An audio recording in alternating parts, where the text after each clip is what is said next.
The slave patrollers worked only at night, riding from plantation to plantation, stopping black people, searching their homes for contraband, and whipping any enslaved African caught traveling without a written pass. That was in 1704.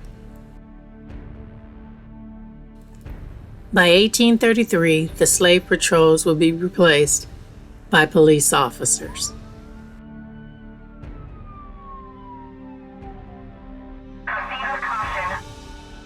Black pain, no gain, being rounded up like sheep. Where's the justice? Where's the peace? No wonder Big Mama can't sleep. Crowds watching, face to face. We not scared of no mace. Been there centuries before, only saved by God's grace.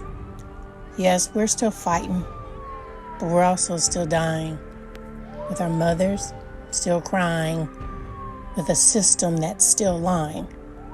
Black bodies in the ground, surrounded by flowers and rivers of tears as another generation cowers. When will it be safe to come out again and not be afraid because of the color of our skin? We bleed and we wait because this can't be our fate. So we hope and we pray for that glorious day when we shall rise and come out from disguise to be worthy, to be free. No longer hated for taking a knee. When we'll all be free. Let's just wait and see. Suspect is in custody. Listen, America is raw right now, and her wounds are exposed. Let's just go through a few of the names, the many names: George Floyd, Ahmaud Arbery, Breonna Taylor, Michael Brown, Trayvon Martin, Eric Garner, Philando Castile, Sandra Bland, Laquan McDonald, Tamir Rice, Jordan Davis, the son of a member of Congress, Alton Sterling, Freddie Gray, Sean Reed. And we remember the countless others, including the Black men and women who never had their killing captured by video, and whose families have fought and shouted for justice and that they would be believed. And so we need to speak their names, we need to honor them all, and we need to act.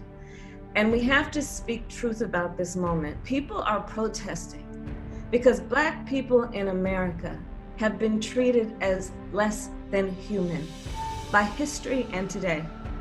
People are protesting in America because our country has never fully addressed historical and systemic racism. And the people have a right to be heard. We must focus on why they are protesting. Why are they protesting? And I believe part of the problem is that we have two systems of justice in America, and we need to make it a country that is true to its ideals, where we say equal justice under the law. We need to have that mean something.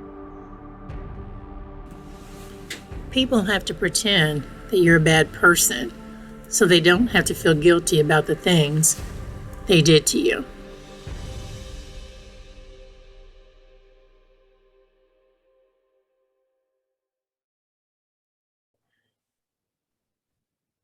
Hi, everyone. This is Dr. Michelle, and I want to welcome you to another episode of Tab Talks. And my guest today is Julian Johnson. Hey, Julian. Hey, how are you, Dr. Mobley? Dr. Pierce Mobley. I know, and that's something we go back a long way. No, we go back a long way. And when I do. wanted to talk about policing, you were the first person I thought about. Okay, well, I appreciate that. Yeah, I spent a good number of years doing that, working for the city of Cincinnati. Well, first I started off, it was a long road to it. So I didn't start off being the police. And I have another career too now, but yeah, I spent a long time in policing. But okay, well, I want to thank you for coming on the show. And I guess before we get started, the obvious thing for me is, why did you go into policing? And that's how the long road started. Well, my mom, who was a nurse, and she kind of geared me because I didn't know what I wanted to do. And she was like, but you're going to school. So I started in speech pathology and audiology. And that's when I was at the University of Cincinnati and finished my degree in that, started my master's in it and hated it because they had me dealing with people that didn't have speech impediments, but really dialectal things like people from India and stuff like that. They had a different dialect. They didn't have a speech impediment. So I didn't really like the program at the graduate level. And so I went back in education and I started teaching school after that, after I went to graduate school for education. So I taught in the public school system for 9 years. And I would see the resource officers and things like that. And and I've always had a servant's heart because I think my parents have too. They've always been community council presidents, PTA presidents. We've always wanted to serve. And my brother, who had a degree in criminal justice from Bowling Green, he was a police officer. And so I started looking more at that and I was like, that's pretty cool. I think I can have my hand on the pulse more if I'm, and I can help more people and to tell you the truth, being in the classroom, sometimes I used to have to step outside. I needed some adult conversation. I used to be like, okay, I need to talk to some grownups. So I went down and I said, I think I'm going to go to the police academy. And that's how I got into going into law enforcement. Okay, so that's a good segue. You went to the police academy. Describe that for me. What are the educational requirements to get into the police academy? Obviously, you were master's prepared. Yeah, but the time you went. Yeah, but that's the requirement is a high school diploma. You need to be 21 by the time, I think, of graduating from the academy. And you need to have a valid driver's license and no criminal background, really. And so it's, Wow. So the audience understands you could be a high school graduate and start as long as you're 21 when you finish. Now, how long does it take to finish? Well, the particular academy that I went through, and the one here in Cincinnati, is pretty extensive. It was probably 6 months, maybe 8 months of training, and you're in the academy, and that's what you're doing every day. I mean, now they do pay you while you're in the academy. It's not a large amount of money, but you get paid to train. So, and that's what you do every day. Okay, so you've trained in the academy. Now, according to your bio, and I don't want to miss anything, you started in patrol, you were promoted to sergeant, you've held supervisory roles, and then you ended your career in public service as a public information officer, which I think is pretty cool. So you've had a very successful career because you certainly had this upward trajectory just from beginning to end. So I guess that the $1 million question is, as you look at today's officers, do you think that the recruits are receiving the appropriate training and preparation, or do you think that it's different now? I think that they are. I know here in Cincinnati, and that's the perspective that I can speak from. We were a model for a lot of the cities around the country, especially after the civil unrest and we had the collaborative agreement. We became a model for a lot of the other departments around the city as far as community-oriented policing and relationships with, the citizens that we serve. So I think that here in Cincinnati, I think that, they're actually probably having to even do more training because I think they're doing more with mental health these days, because as we're evolving, policing, thank God, it's not where it should be, but it's not where it was either. And I think it's, it's constantly evolving. And I think that we in Cincinnati have tried to be on the forefront of the evolution of things. And we and I'm not going to say that we just knocked politely on the door and said, we need this. I mean, the door had to be kicked open, and that happened, I think, in 2001 with the civil unrest that took here with the shooting of Timothy Thomas and killing that young man. Wow. Okay. So if we talk about the evolution of policing, the buzzword that I remember was neighborhood policing, that we were told to anticipate or expect, at least where I live, that we would see officers walking to beat, riding bikes. What happened to that? Would you say that was successful, or did you find that there were problems with that? You know what? I think it was very successful, and that is where I spent a large amount of my career. I was a community-oriented or neighborhood supervisor, police officer supervisor. So I supervised the officers who where they were called COP team, community oriented policing, neighborhood officers, very successful because we dealt with not just, I would say we didn't deal with just the symptom of the problem. We got in and we dealt with the whole, we treated the whole problem because we dealt with quality of life issues. And a lot of times that's where stuff is coming from with people. Things just don't all of a sudden bubble up where, you have two neighbors who get in a fight or something. There's something that's systemic that happens here that, okay, so what caused that? What's going on? Okay, well, this dog, the neighbor's dog is barking every night at 9 o'clock till 2 in the morning and I can't sleep. So all of a sudden I'm mad. So now I'm gonna go over here and confront him, so then there's a fight. Instead of, so we would try to deal with, okay, so how can we work to solve the problems that are causing the bigger problems?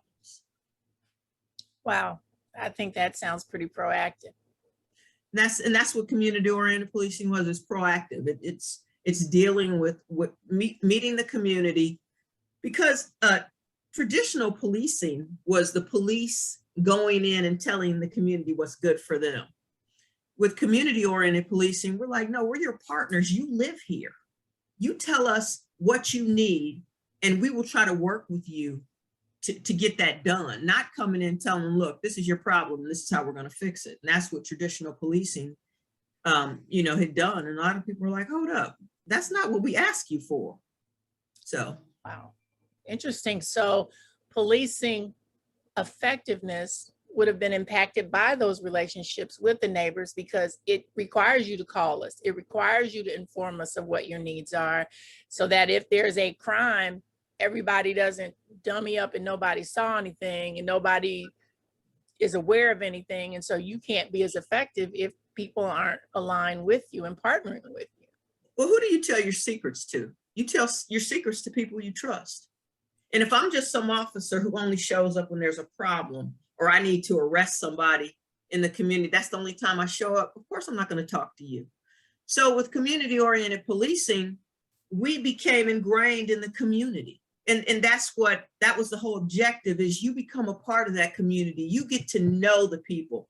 You may not live there, which a lot of police officers, and historically we were supposed to have to live in the city of Cincinnati, but as the bargaining unit did more, police officers started moving out to the suburbs and even being able to live in, different cities. Like, so that took away a lot from people really knowing the community that they serve. Whereas, back in the day, somebody might even actually live in that same community. So with community-oriented policing, we had proactive things like, we would have monthly meetings, of course, where the community would either come to the district or we would go out to the community meetings and make sure, so we could hear their concerns. We had block parties, we had interactive things with them, so they knew, we had, ice cream socials, things that we would grill out sometimes in the back of the district or either at one of the parks.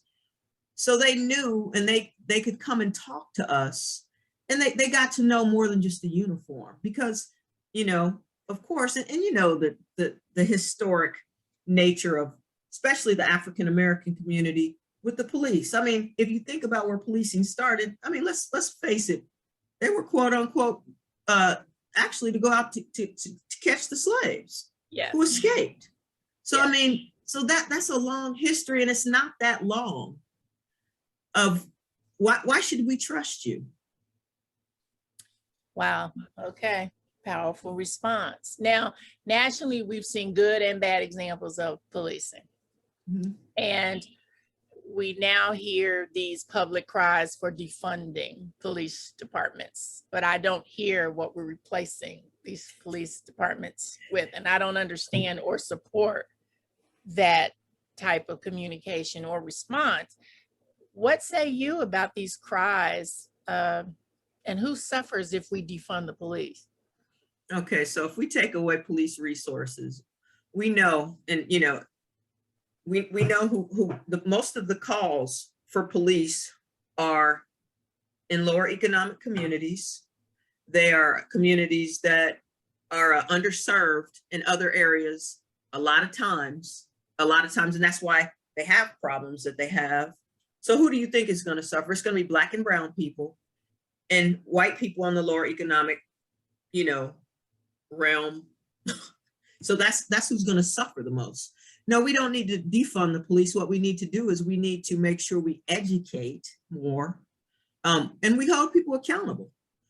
So I mean, defunding is not, when you take away police officers, I know that the communities that I served for over 22 years, I mean, they mostly look like you and me. So there's no way that I wanted to. No, don't get me wrong.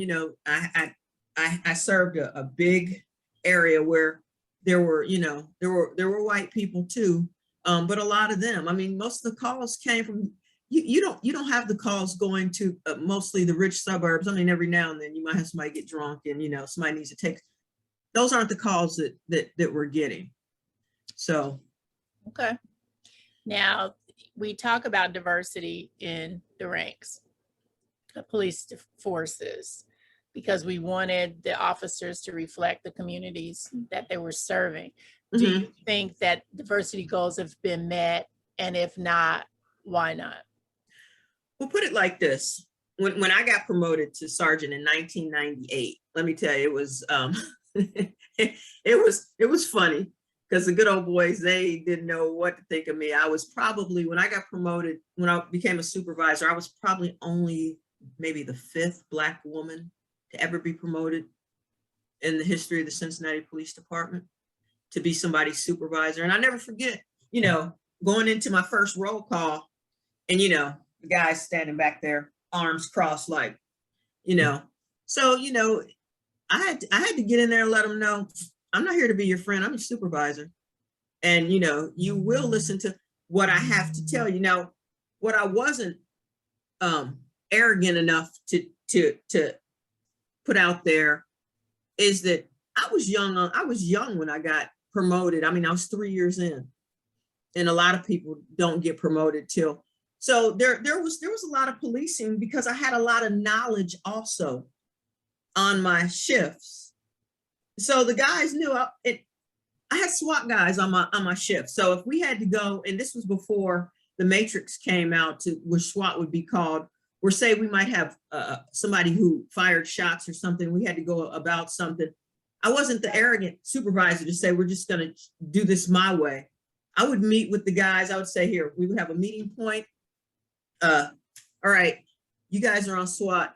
How do you all think we should go about doing this? Because everybody was about officer safety and trying to make sure everybody was going to go home that evening. So the guys respected that. And so I gained their respect by giving them that respect, but they knew that they needed to respect me as well. So when I first got promoted, I would say that it was a tough road to hoe. Thank goodness, though, we are seeing far more since I retired 6 years ago. I've seen a number of especially Black women be promoted to different areas. We had our first Black command officer, who was Kimberly Williams, and unfortunately she passed away a couple of years ago from cancer. But then, and she was one of my mentors when I came on, and she was just a couple of years older than me. Now we have Captain Danita Pettis, and I think Danita's probably going to end up being promoted to assistant chief, thank goodness. And she came in under me, and and I told her, I said, go as high as you want to, so we do have some parity.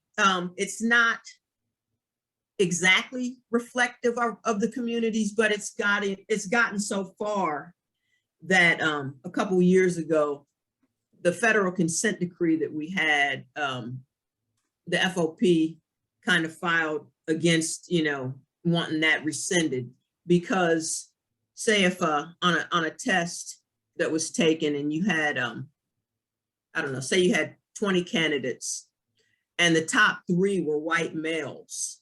Well, for every white male that they had, you would have to reach back and grab a quote unquote protected class. So that was a Black woman, white woman, or a Black man. And so the parities have gotten a lot better. So now the consent decree is no longer in effect. Like I said, it's not exactly reflective of the community, but it's way better than it used to be. And you see way more Black officers in supervisory positions than when I first started. Now, we all know as kids, I know when you used to go to get the Halloween outfits, there used to be a lot of policemen out there. Do you still feel that small children look at police the way that they did maybe when you and I were growing up?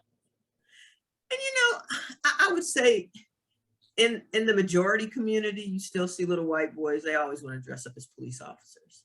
One of the things that I didn't like, Doc, when I would be out and I would have a Black parent say to their kid, "Oh, I'm going to get the police officer to get you." Don't tell them that. Don't tell them you're going to get me to get them. I'm here to help them. If they're acting up or something, I would say, don't tell them that.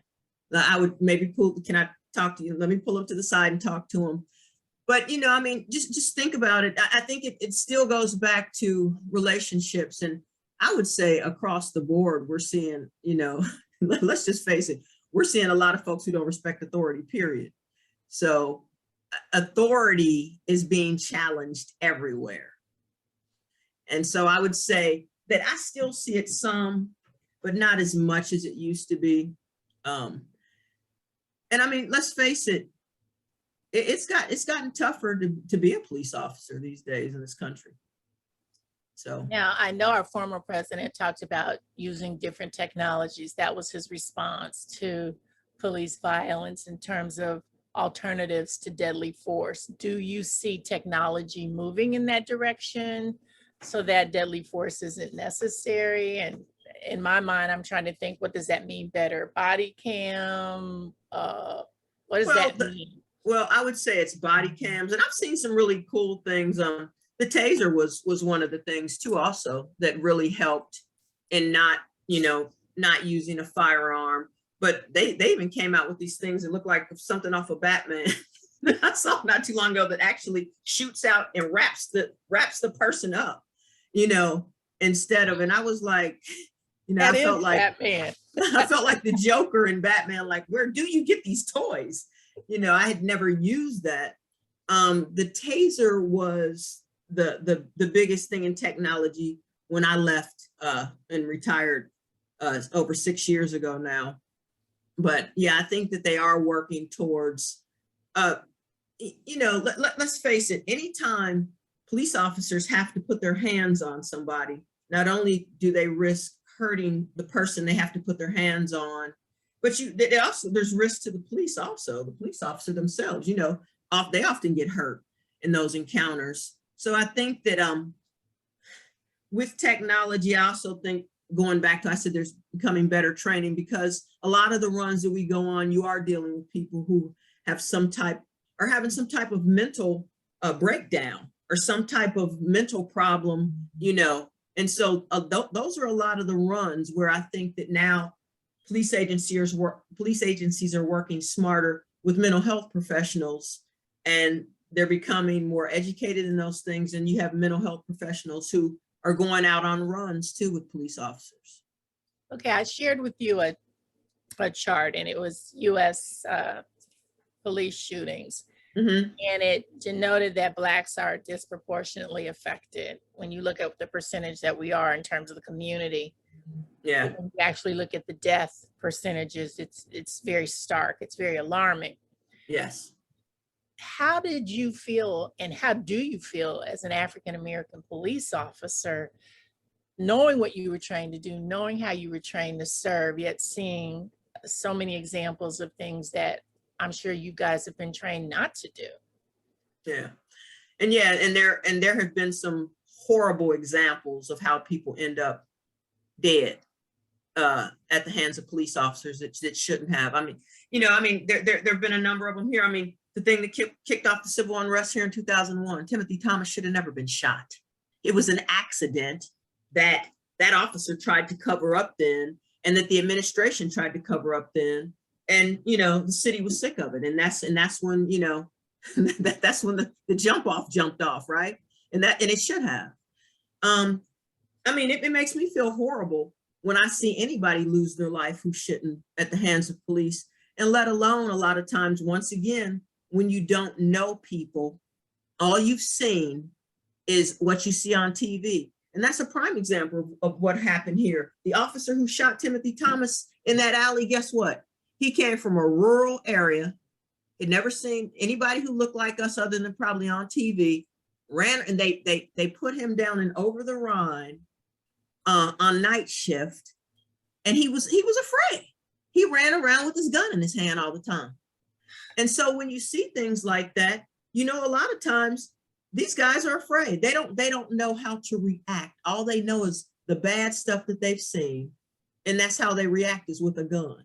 So yeah, it makes me feel horrible. You know, I could go through a list of people who have been killed by the police. And, you know, there's been this slogan, say their name. And we know that there have been numerous Black citizens killed by police, but there are going to be those who say police kill white citizens as well. What would you say? Not at the same rate that Black people are killed. I mean, just look at, I mean, we can see with these mass shooters, a lot of them end up getting taken to Burger King and getting a malt before they even, you know, and they're taken into custody with, you know, no problem, you know, or either, I mean, there was a guy in Kentucky a couple weeks ago. He killed 3 police officers and a police dog. Now, he got beat up, but guess what? He will live to tell the tale. He will live to see his day in court, where you have the young man, you know, and yeah, I mean, you know, so there are some, I mean, you know, I'm not going to say there's some bad apples out there that should not be wearing the uniform. I mean, the young man that was shot and killed in Akron, there's no justification for shooting somebody 60 times. I know. I asked you, I was so distraught by that. I text you, I was like, Julie, you in there saying that this is like protocol. Please tell me that's not protocol. But I've never seen any protocol to shoot somebody who's running away from me anyhow. We never were to shoot at people running away from us. Wow. 8 officers are now on paid administrative leave. Hopefully they'll get fired. And you know, if they, you know, if there's no justification that they should have shot this young man, somebody maybe needs to go to jail too.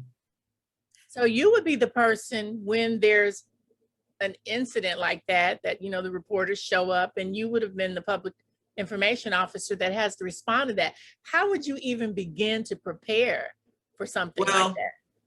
As a PIO, when you show up on something like that, and you know, hopefully something that's that crazy, or you know, that happened to you know, a number of these high profile deaths and custodies, hopefully the chief is going to get himself out of bed, or one of the assistant chiefs, because the PIO, you know, what I'm supposed to do is deliver what happened, the message from the police department. But a lot of times when stuff like that happens, the chief is coming out himself because, you know, because I wouldn't have known what to say. If that had been here in Cincinnati and a man had been shot and killed 60 times, I probably would have been calling him, oh, you need to come answer this one. I don't have anything for them on this one. Because if you put me out, if you put me out, I'm not putting my face on this one. Exactly. They're going to be down at your office like tonight. So yeah, I can't even, you know, when we have instances where we have to use force that hurts somebody, it is our first duty to render aid. That man was still handcuffed when he got to the coroner's office. There was no aid rendered to him. And if they say it was, I'm like, how did you all render aid to him when he was still handcuffed? You're a lie. And how did you render aid to him when he had 60 holes in his body? What did y'all do? You know, so there's some things that they're not even explainable, other than there was no excuse for that. There was no excuse for it. I can't think of anything protocol about that. And I challenge anybody, any other law enforcement person around the country, talk to me, tell me where that was protocol. If they don't like my answer, call me, tell me where that was protocol.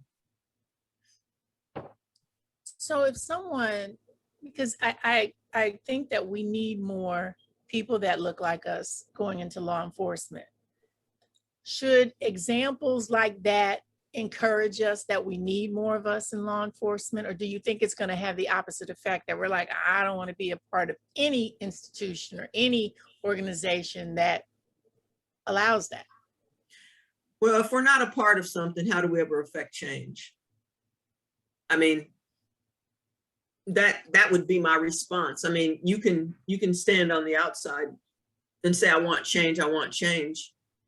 But if the Sentinel Police Association had never come about with the city of Cincinnati, there wouldn't be any parity in our ranks right now. I mean, we had to kick the door in. We had to demand, we had to sue the police department for us to, you know, for us to get a fair shake at being promoted. So if we're standing on the outside and we know that police officers mostly police in areas where a lot of people look like us, why shouldn't we try to be part of the solution and part of the change? Be the change you want to see. Well, you know, there's a global spotlight on police. Oh now. yeah. And What changes do you think need to happen? Just overall. well, overall, and you know, I think that we saw a setback with the previous administration too, because I think that there was a momentum that we were really going in the right direction for a lot of things, but then we had somebody in the White House who was like, knock him in the head and all the silly stuff that used to come out of his mouth. I mean, you can't have stuff like that coming from the top down and think that, you know, the people aren't going to fall into those things, because like I said, the bad apples who are around who don't have any regard, they're going to run with that anyhow. So I think that it needs to always start. Well, I'll say it has to start at the top, but it also has to, that's why local elections are important. We just elected the last sheriff that was elected here, Charmaine McGuffey. She's a way different type of sheriff than we used to have here in Hamilton County. You know, people aren't getting beat up at the Justice Center and stuff anymore. I mean, you know, just the crazy stuff that would go on, that they would turn and look the other way.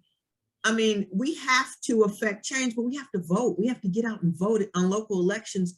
We have to demand change, but you can't demand change if nobody is holding office or nobody looks like us in those areas. Because a lot of times, you know, you're just a clanging cymbal. You're not there to help do that. So we have to get in positions to do those things. We have to demand education. We have to demand, you know, transparency, and we have to demand the partnership, because those are the things that are going to make the difference. Well, you know, Julian, every time I have somebody on the show, I give them the last word. And what do you think is important? I just admire you. I've known you for many years, and I know. Well, I admire you back. So there's a mutual admiration going on. You know, you're a straight shooter, and I knew there would be no question I couldn't ask you. So I appreciate that. Well, you know, that's the way my folks raised me. I've never been a person to. I'm not gonna tell you anything that I don't believe from my heart, and that, you know, I don't think it's gonna work, or I haven't tried. And if I don't know, I'm gonna tell you I don't know, but I'll try to find the answer for you. So what do you want to leave our audience with? What takeaways? Well, I mean, I know that we are in some challenging times, and I know that,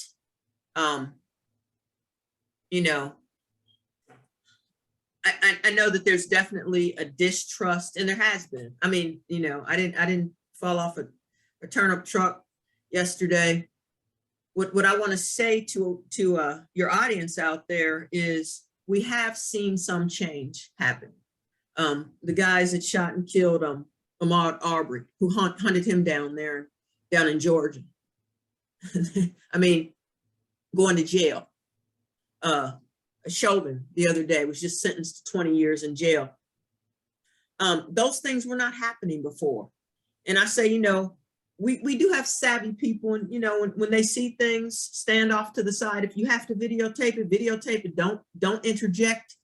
You know, you might let them know I don't think that that's right. But you don't want to end up getting your phone taken or going to jail, especially if you have a valuable piece of information. But I think the more that we engage in terms of telling people, look, we're here, we're not going anywhere. We expect you to treat our community the way you'd want your community to be treated, but it has to be a partnership, and we have to inspect what we expect. So get involved in your community, make the police be accountable in your community. And those are the things that I think you will see change. Thank you. You are a breath of fresh air. And I think that you've given some salient advice to everybody. Vote. It does come down to the local elections. It comes down to who you put in these key positions.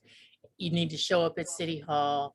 You need to have a relationship with your local law enforcement so that, it's a partnership, and they can't do it without us. So, Julian, I want to thank you for coming on Tab Talks. You have been a wealth of information, and I hope that we can invite you back. Absolutely. And hopefully we can get together other than on Tab Talks. I know. Well, you take it easy, and thank you for what you do. Thank you for what you do. All right. Have a good one. Unarmed Black people are 3.5 times more likely to be shot by the police than an unarmed white person. In total, New York Police Department misconduct settlements cost the city $630 million between the fiscal years of 2011 and 2017. Civilians are indicted in 90% of killings. Police officers are indicted in fewer than 1% of killings.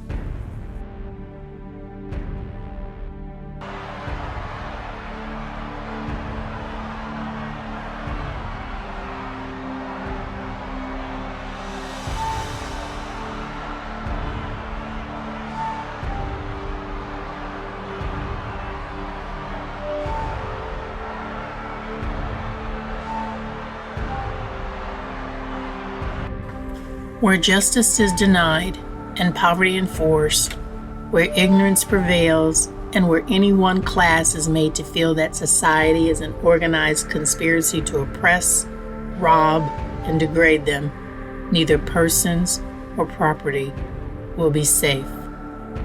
Frederick Douglass.